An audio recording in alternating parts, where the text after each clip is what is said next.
Hi guys! May gabi ka na itong tanan. How are you? Kumusta man ka mo? Guys, grabe ang naitabo sa atong kalibutan karon, no? Ako ito ba sa ako ang message or content mismo sa ako ang mga presentations kada adlaw so kay kahapon bahay kinahitabo sa ato mga kabatan-unan karon nga panahon. Ato yung aging adlaw nadungog na ang balita nga atong niampak dito sa Ipasugong birds dito sa Bukidnon. Grabe ka habog jud kaayo giniampakan sa kon so walay kadlok, no. So wala talaga balunong sa ang nahitabo pero nadungog na to ang news, mga accounts lang to sila nga niabak siya nag-suicide katong bata, ano, bata nga babae, estudyante. Wata ka ba noon sa nasa iyang utok, o sa problema niya, nga niabot siya ato nga sitwasyon nga sa 2 months siguro intense siguro ang iyang gibati atong panahon na naglibog na siya, nahadlok na siya or nawad-an siya sa paglaom. O dili lamang dito sa Bukidnon pero nadungog po nato ni mismo diri sa ato ang probinsya sa Zamboanga del Sur. Madungog nato nga daghang mga tao, mga bata, batan-on nagpakamatay kanang suicide. So kani gitawag nato depression usa ka feelings sa usa ka tawo nga nawala niya ang iyang self-worth, nawala na ang confidence, wala na siya pagtuo sa Ginoo, wala na siya gihunahuna pa nga makasubad sa iyang problema. Mao ni ato mga na sugabakan nga mga problema karon. So I think we need to, sa mga parents, kinahanglan nato sudyuan or ato ang magkanakta og kanang intimate talks sa ato ang mga kabatan-unan ug isgutan nato unsa man ang mga problema nila. Kay tungod sa development karon sa kalibutan, daghan kay ta mga factors nga maka-add og pressure sa ato ang kinabuhi. Wata kabalo sa eskwela ba to? Problema ba to sa kwarta? Problema ba sa relasyon? Problema ba sa pamilya?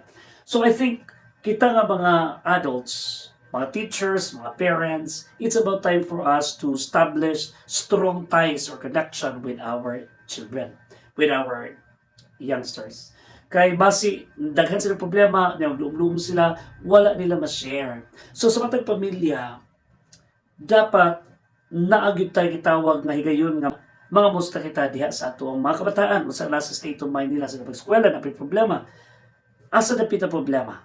It's really high time for us. That's a wake-up call nga kaning pag-establish nato communication sa ato mga kabatan-unan ato gyud siyang i-seriously conduct. Nga naman, kay base diri sa ato mga talks, sa ato heart-to-heart talks, diri sa ato ang pag-open kanila diha sa mga higayon, paghatag og special time kanila, mas-share nila sa ato ang mga problema.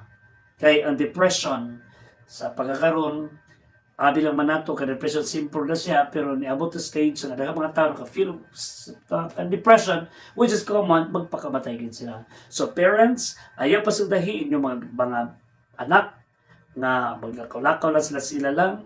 Take time to care. Mo care mo sa ilahang welfare. Not only the food gihatan nato pag-eskwela but more so in the emotional side and the social side. Mao ni ato ang tagaan to panahon sa itong batanon aron dili sila mahintong pawak ngadto sa nautan. Tagaan nato sila og kanang pamaagi nga kung adto naman sila masugabakan ang mga problema niani, tagaan nato sila og mga ways, mga instances o mga procedures baka proseso unsaon nila nga malabangan nila ning mga challenges sa ilang kinabuhi. So dili lang kay ta more on sa ato ang personal side nga nakabutan kabalo kita o dili na ta maminaw nila. We have to listen also aron sila mismo makabalo usab unsa ang pamaagi o solusyon sa pagsulbad sa ilang problema. That's one way of loving our kids. Not only the material things that we give to them, the monetary aspect na ito gihatag sa kadadlaw aron sustain ang pag-eskwela, but more so into the social aspect and emotional side of our children aron magiyahan nato sila sa ilahang pagkinabuhi ug dili masayang ang ilahang kaugalingon nga decide lang sila nga nagkiti sa kinabuhi sa walay hinungdan nga mga butang. Take time to care. Talk with your kids and end this malady, this problem in society, and our kids will become fruitful and they will become nation builders. Good evening.